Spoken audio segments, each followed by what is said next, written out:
New at noon, another big decision from the Supreme Court. This time it addresses prayer in public schools. In a 6-3 ruling, the High Court sided with a high school football coach who was disciplined for praying on the field. Stephanie Whitfield has more on this decision. The football coach is from Washington State, but this case impacts public schools across the country.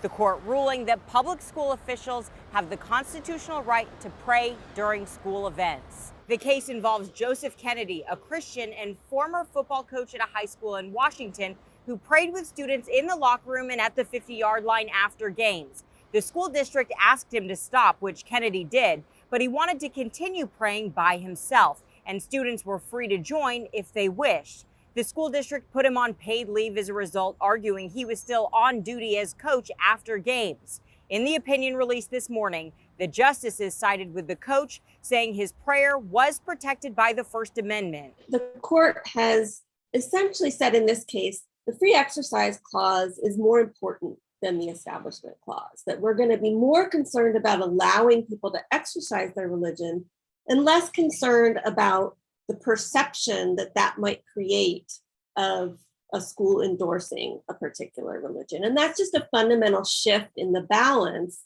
between the right to exercise your religion and the wall between church and state. Emily Berman is an associate professor at the University of Houston Law School. She explains this is a complicated opinion with a lot of subtleties about the implications for teachers and school boards. And we'll be following that part of the story throughout the day. I'm Stephanie Whitfield, KHOU 11 News.